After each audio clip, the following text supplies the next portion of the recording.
নমস্কার বন্ধুরা, আজকে বানাবো হাঁসের ডিম দিয়ে একটা নতুন রেসিপি, পোচ করে তরকারি।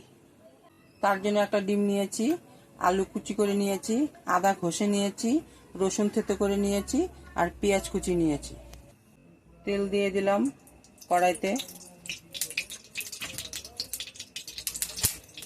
একটা শুকনো লঙ্কা দিয়ে দিলাম, তেজপাতা দিয়ে দিলাম, জিরা সম্বার দিয়ে দিলাম।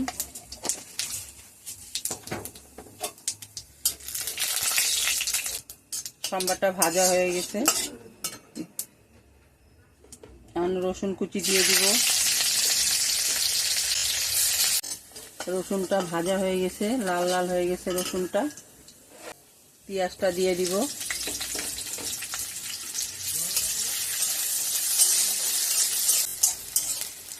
পেঁয়াজটা আমার ভাজা হয়ে গেছে, এখন আমি আলু দিয়ে দিব।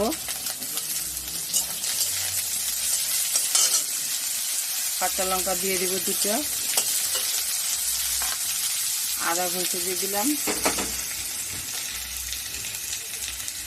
পরিমাণ মতো লবণ, হলুদ গুঁড়া।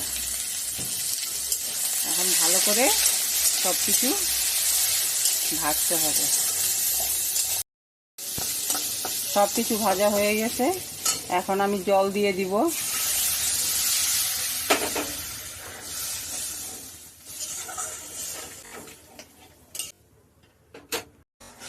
ঝোলটা ফুটে গেছে, এখন আমি হাঁসের ডিমটা বাটিতে ভেঙে নিয়েছি, আমি এখন এভাবে দিয়ে দিব, দিয়ে ঢেকে দিব। ঢাকনাটা এখন তুলে নিচ্ছি। দেখো আমার হাঁসের ডিমের পোচ তরকারি হয়ে গেছে, কুসুমটা একদম সুন্দর ভিতরে সিদ্ধ হয়ে গেছে। এখন একটু গরম মশলা দিয়ে দিব।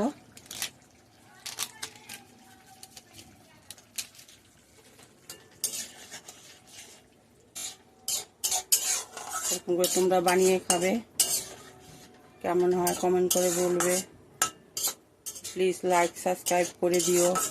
Thank you.